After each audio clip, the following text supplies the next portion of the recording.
Wenn unser emotionales Bedürfnis Bindung über lange Zeit nicht erfüllt war, dann entsteht Bindungstrauma. Und da bin ich mir auch sicher, dass du das schon bereits weißt. Aber wie du in 5 Schritten Bindungstrauma heilen kannst, das verrate ich dir in diesem Video. Ich bin Gabriela, psychologischer Berater, Körperpsychotherapeutin, Selbstüberlebende und ich freue mich jetzt auf dich.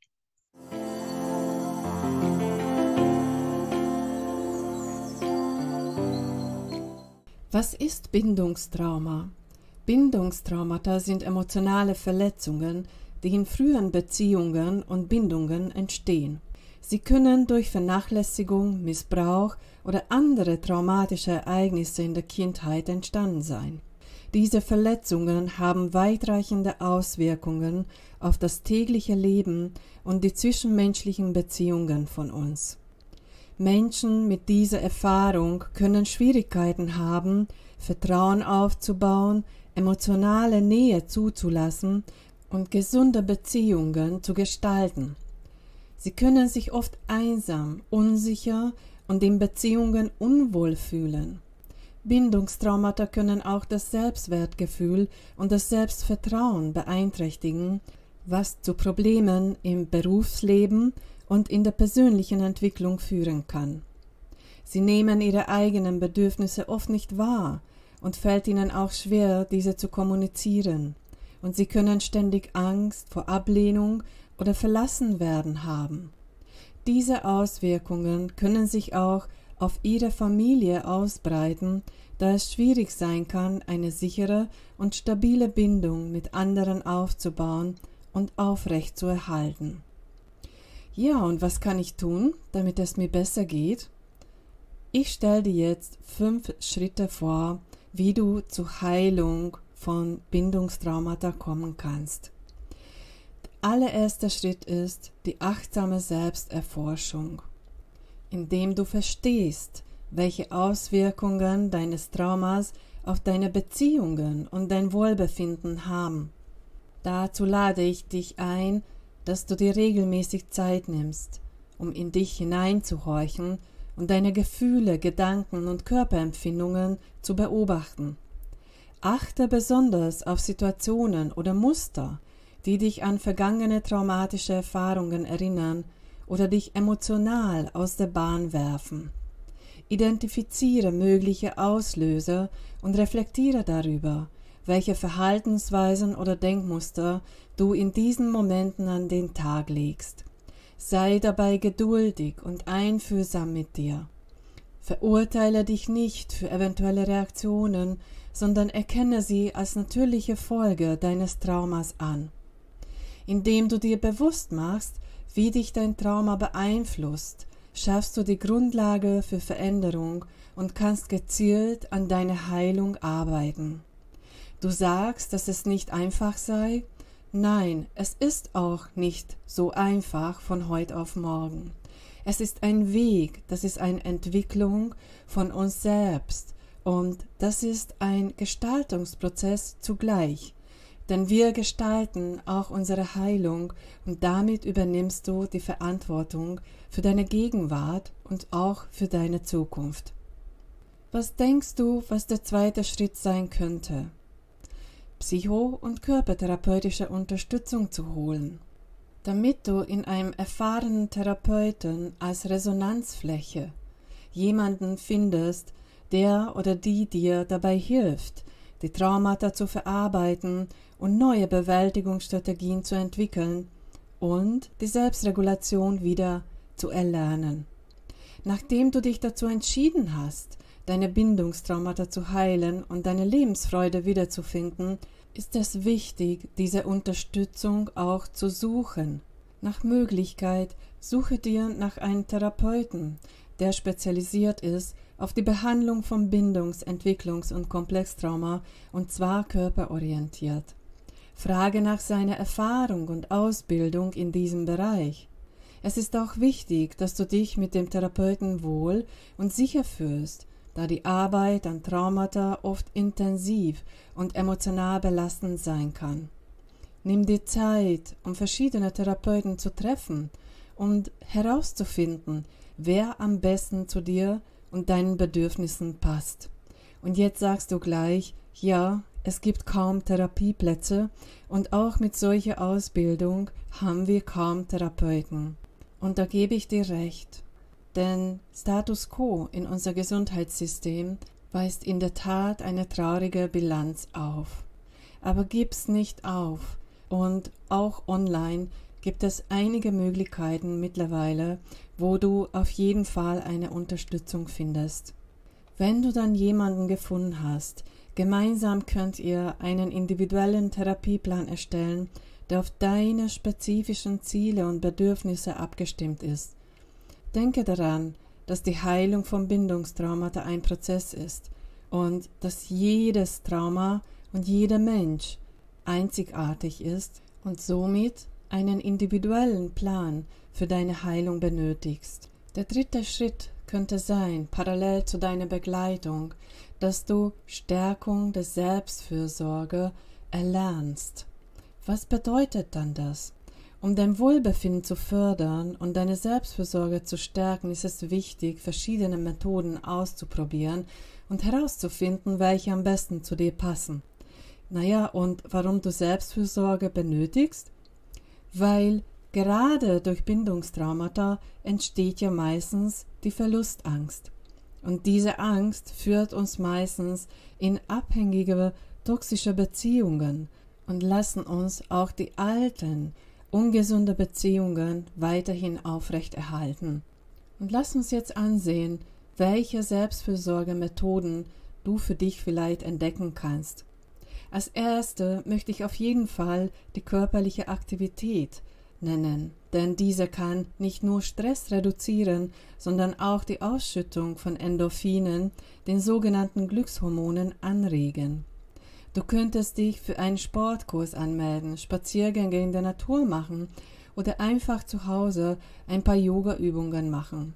Eine andere Möglichkeit zur Selbstfürsorge ist kreative Betätigung. Malen, Zeichnen, Schreiben oder Musizieren können dir helfen, deine Gefühle auszudrücken und Stress abzubauen. Du könntest auch ein Tagebuch führen, in dem du deine Gedanken und Emotionen festhältst. Eine weitere Methode ist die Achtsamkeitspraxis. Durch das bewusste Wahrnehmen des gegenwärtigen Moments kannst du dich besser mit dir selbst verbinden und deine Gedanken und Emotionen akzeptieren, ohne sie zu bewerten. Du könntest Meditation, Atemübungen oder auch Entspannungsübungen wie progressive Muskelentspannung ausprobieren. Es ist wichtig, dass du dir Zeit für dich selbst nimmst und auf deine eigenen Bedürfnisse achtest. Indem du deine Selbstfürsorge stärkst, kannst du dazu beitragen, deine Lebensfreude zu steigern und deine Bindungstraumata zu heilen. Durch diese Selbstfürsorge erlangst du zu immer mehr Selbstständigkeit, Selbstsicherheit und Selbstwirksamkeit. Ich ermutige dich dazu, dass du körperorientierte Begleitungen suchst, denn diese helfen dir, dein Körpergewahrsein zu erlernen und somit, dass du viel schneller zu deiner gesunden Emotions- und Selbstregulation zurückfindest.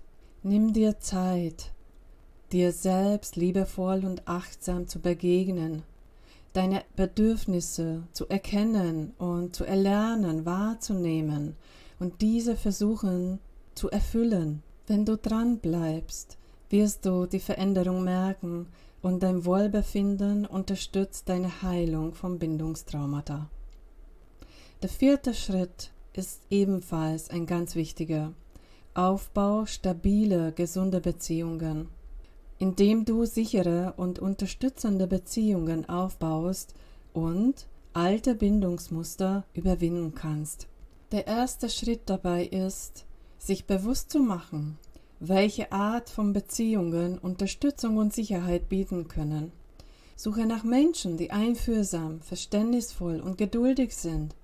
Diese Personen können dir dabei helfen, Vertrauen aufzubauen und dich unterstützen, wenn alte Ängste und Unsicherheiten hochkommen. Und es ist auch notwendig, sich selbst zu erlauben, vulnerabel, also verletzlich zu sein und um Hilfe zu bitten, wenn du diese brauchst. Kommunikation ist der Schlüssel, um deine Bedürfnisse auszudrücken und eine tiefere Verbindung aufzubauen. Wähle Beziehungen, die auf gegenseitigem Respekt, und hier liegt die Betonung auf gegenseitig, und Verständnis basieren, und vermeide Menschen, die deine Grenzen missachten oder dich emotional verletzen. Der Aufbau stabiler Beziehungen erfordert Zeit und Geduld, aber mit der richtigen Unterstützung und dem Vertrauen in deine eigene Fähigkeit kannst du alte Bindungsmuster überwinden und neue erfüllende Beziehungen aufbauen. Und denke daran, das ist vollkommen normal, dass es Rückschläge gibt und dass alte Ängste und Verhaltensmuster immer wieder auftauchen. Denn der Prozess der Heilung ist kein Höhenflug, sondern ein Pfad in einem wunderschönen Wald des Lebens. Und dann als 5. Schritt sind die Integration und Heilung dran, und zwar nachhaltig. Nachdem du dich mit deinen Traumata auseinandergesetzt hast, ist es wichtig, neue Wege zu finden, um deine emotionale und kognitive Entwicklung voranzutreiben. Eine Möglichkeit ist es, die dich in deine Heilungsreise begleiten. Bleib dran und pflege auch deine Rituale weiterhin, und die Zeit nur mit dir selbst allein sollte schon fast heilig sein. So gelingt es dir nachhaltig, Stress abzubauen und deine Emotionen besser zu regulieren. Darüber hinaus ist auch wichtig, deine kognitive Entwicklung zu fördern, indem du deine Gedankenmuster und Glaubenssätze überprüfst. Frage dich, ob sie dir noch dienlich sind oder ob du neue, positive Überzeugungen entwickeln möchtest. Dies kann durch das Erlernen neuer Fähigkeiten, das Lesen inspirierender Bücher oder das Aufsuchen von Weiterbildungen in deinem Bereich geschehen.